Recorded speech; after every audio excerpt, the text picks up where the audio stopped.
حضرت سلیمان علیہ السلام کہتے ہیں کہ حضرت سلیمان حضرت داؤد کی اس بیوی سے پیدا ہوئے جو پہلے اولیاء کی بیوی یا منگیتر تھیں۔ حضرت سلیمان کی پیشانی سے بزرگی اور بڑائی کی نشانیاں بچپن ہی سے ظاہر تھیں۔ کم عمر میں ہی عجیب و غریب باتیں ان سے ظاہر ہوتی تھیں۔ حیرت کی بات یہ ہے کہ حضرت داؤد ان کے بچپن ہی میں بڑے بڑے کاموں میں ان سے صلاح مشورہ کرتے تھے۔ مثال کے طور پر اس قصے کو لیجیے جو قرآن میں بھی بیان ہوا ہے۔ 2 آدمی تھے، یحنا اور ایلیا۔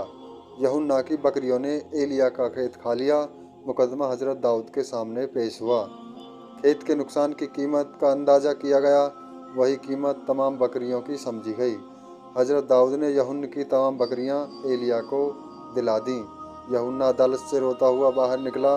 حضرت سلیمان کو جب معلوم ہوا کہ حضرت داؤد نے اس طرح کا فیصلہ کیا ہے تو انہوں نے فرمایا کہ جناب نے بہت اچھا انصاف کیا ہے، لیکن اگر مجھ کو اس مقدمے میں فیصلہ کرنے کا حکم دے دیں تو میں ایسا فیصلہ کرتا کہ دونوں فریق راضی ہو جاتے۔ حضرت داؤد کو جب یہ خبر پہنچی تو اپنے بیٹے کو بلا کر پوچھا، تم اس معاملے میں کیا فیصلہ کرتے؟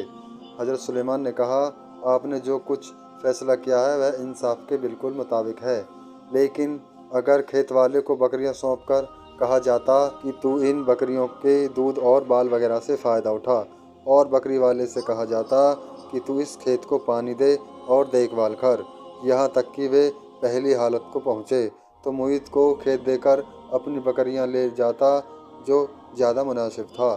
حضرت داؤد کو یہ فیصلہ پسند آیا اور پہلے فیصلے کو روک کر حضرت سلیمان کی تنظیم کے مطابق حکم صادر کیا۔ دونوں فریق خوش ہو کر دعائیں دیتے چلے گئے۔ جب حضرت سلیمان حضرت داؤد کے بعد بادشاہ ہوئے تو اللہ تعالیٰ نے انسان اور جن، جانور اور پرندے اور ہوا تک پر ان کو قابو دے دیا۔ جن ان کے لیے غوطہ لگاتے اور اس کے علاوہ اور بہت سے کام کرتے تھے۔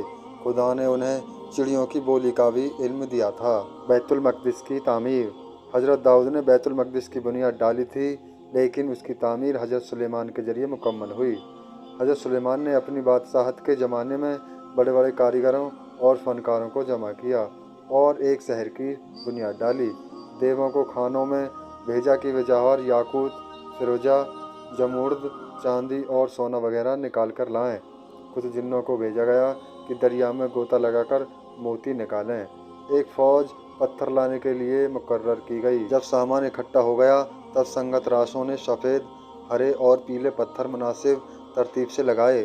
مسجد کی 4 دیواری تیار کی اور اس کے کھمبے نہایت صاف پتھروں سے کھڑے کیے گئے۔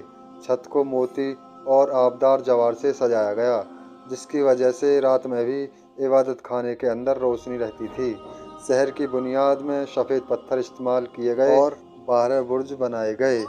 جب عبادت خانہ تیار ہو گیا تب حضرت سلیمان نے بنی اسرائیل کے اچھے اور بزرگ لوگوں کو حکم دیا، یہ خاص اللہ کے لیے بنا ہے، یہ ہمیشہ عالموں اور ولیوں سے آباد رہے، ایک پل کے لیے بھی یہ خالی اور سنسان نہ ہو۔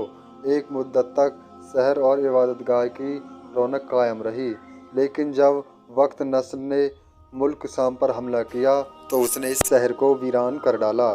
موتی اور جواہر مسجد سے اکھاڑ کر اپنے یہاں لے گیا۔ حضرت سلیمان بڑی شان کے ساتھ عدالت کرتے تھے۔ آپ دن ڈھلنے تک عدالت میں رہتے اور اس کے بعد دیوان معلیٰ میں تشریف لے جاتے۔ آپ کے باورچی خانے میں 700 گاڑی آٹے کی روٹی اور اس کے مطابق رنگ برنگ کے سالن پکتے اور لوگوں کو کھانا کھلایا جاتا، اور خود حضرت سلیمان کا حال یہ تھا کہ جنبل یعنی تھیلا بنا کر بیچتے اور جو کی روٹی غریبوں کے ساتھ بیٹھ کر کھاتے تھے۔ دوستو، یہ واقعہ آپ کو کیسا لگا کمنٹ کر کے ہمیں ضرور بتائیں۔ ویڈیو کو لائک اور چینل کو سبسکرائب ضرور کر لیں، کیونکہ اسی طرح کی ویڈیو ہم ہمیشہ آپ کے لیے لاتے رہیں گے۔